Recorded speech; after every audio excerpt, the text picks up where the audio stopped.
Seeing these big ships out here made me think of something. Now, this Phuket island was occupied by the Japanese in 1941, a few days after the attack on Pearl Harbor. Historically, the Japanese occupation was unopposed, although there was some resistance activity on the island. But the British had a plan to extend the Burma campaign through Thailand, Malaya, and on to Singapore. Historically, the United States dropped the atomic bomb on Japan, and the Soviet Union declared war right about the time that the British 14th Army reached the Burma-Thai frontier. But let's say, what if in an alternate history, those two events did not happen? In this timeline, the United States would have to invade Japan alone, possibly with the help of Australian, British, and other Commonwealth troops.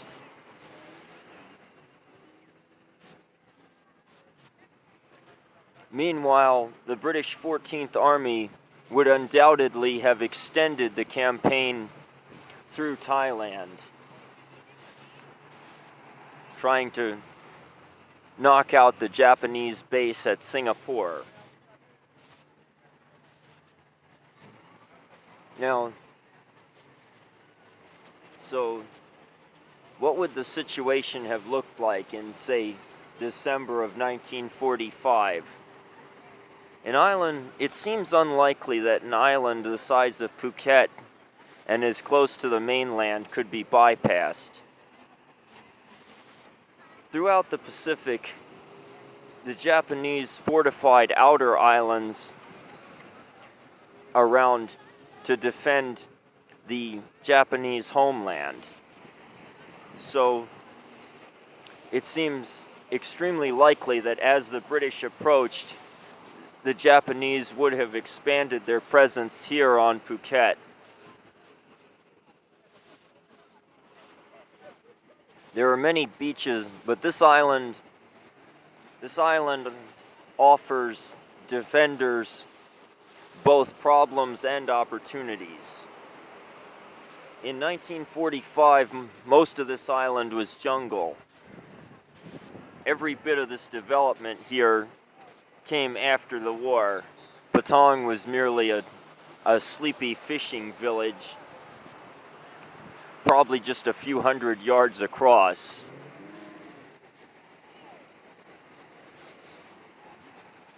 Some of the hills on the island are pretty substantial. The geography is actually similar to the battle to Guam and Saipan. So, since it was the United States that had most of the amphibious warfare experience in World War II, it would make sense that a small but elite U.S. Marine Corps detachment would probably lead the first wave. The British would ask for that kind of for assistance. Now, there are many beaches here, in all likelihood, but this one actually would actually offer opportunities for amphibious warfare, in that the waves here are quite small, and therefore landing craft could make a good run to the beach. However, the problem that it offers is that the water is quite shallow, even very far out. So, therefore, the troops would have to wade ashore quite a long ways. Also, these hills, the Japanese would undoubtedly have defended these hills, placing weapons like their M96 artillery, as well as possibly heavier, maybe even naval caliber artillery, which would have caught an attacking force in quite a killing zone.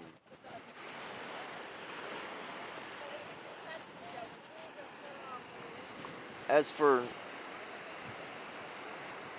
the island is hilly, but there are plenty of flat areas, so it's possible that an airborne assault could also be called for. Because the island is large, there are also several outlying islands. It seems that carrier raids would have been unable to knock out all Japanese air assets on the island. Furthermore, the Thai mainland is only 20 miles away. Therefore, the Japanese could disperse their planes in excellent air raid dispersal patterns. And therefore, one would assume that kamikaze attacks on the approaching Allied fleet would have been quite successful. This scenario is very similar to, historically, a very similar scenario actually played out on Okinawa, where more than 7,000 Allied sailors fell victim to Japanese kamikaze attacks.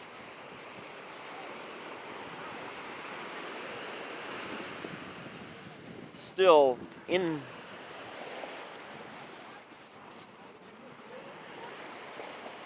all of these problems explain why historically the Allies decided to bypass this island. But in this timeline, in order to reach Singapore, the British 14th Army would have no choice but to reduce the Japanese garrison here, which undoubtedly would expand significantly as the Allies advanced.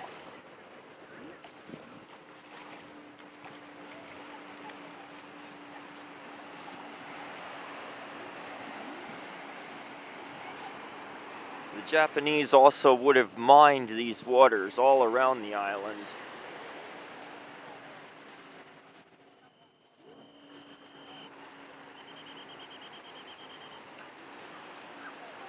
The fact that these large ships can get in this close indicates that this water would have been deep enough for heavy units of the Allied fleet to come fairly close to shore.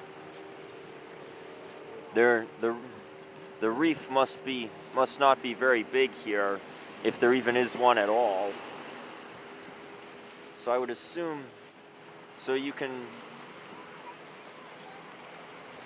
picture the scene. We'll call it, for the sake of argument, we'll say December 10th, 1945. The British and American fleets approach the island. Remember, in this timeline, the Soviet Union has stayed neutral in the war against Japan, and the United States has not yet developed the atomic bomb.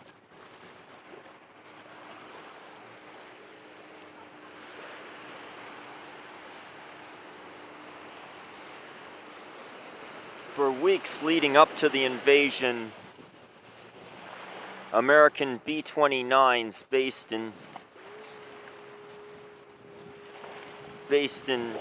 newly liberated Burma attacked the island, trying to soften up the Japanese defenses. Carriers, the United States would probably have committed 2 carriers at least to assist the British the British also would have committed at least 2 or 3 of their carriers. The mighty fleet, what you would have seen out there would have been, instead of where these cruise ships are now, on the day of the invasion, you would have seen a massive Allied fleet.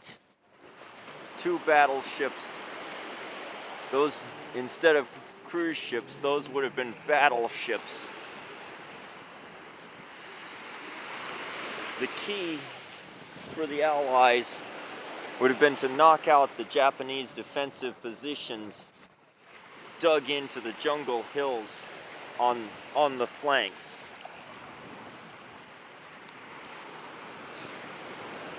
The limestone geology of this island would make such defensive positions very difficult to assault.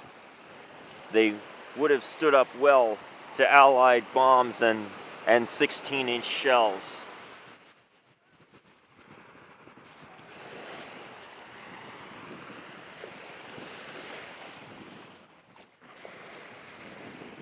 In all likelihood, the Japanese strategy would have been to stage a delaying action on the beach and then try and wear the Allies down inland. They would have wanted to tie up the Allies as much as possible here, because at about the same time,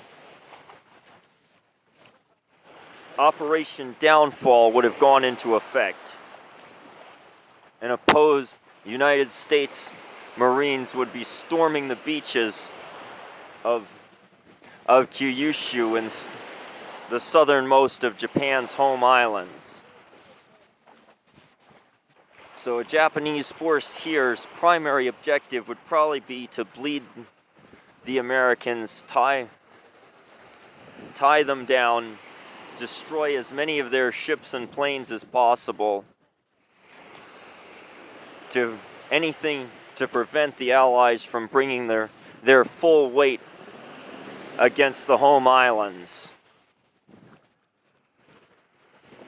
Given the size of this island and the hilly terrain, a defense in depth could be highly successful. I would expect it to take weeks, if not months, for the Allies to fully reduce the Japanese forces here. But given the outcome of every historical attempt by the Japanese to defend the islands they controlled, one would expect that in the end, the Japanese garrison would be reduced with almost 100% casualties.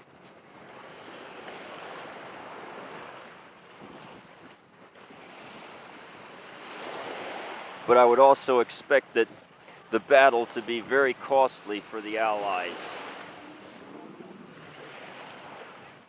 I would estimate if the battle started on December 10th, it would probably end around about sometime in late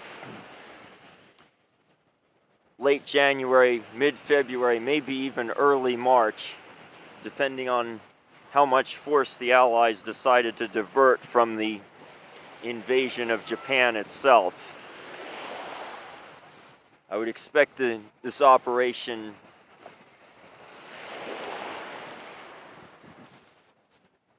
to be quite costly. Seeing all the problems that the Allies would have with this operation, it's no wonder that historically there was no Battle of Phuket.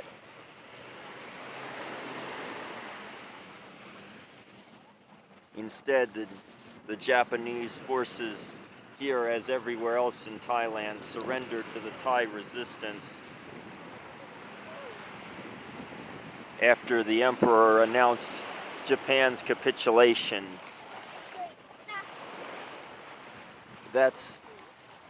Well, this was my first alternate history video. Not sure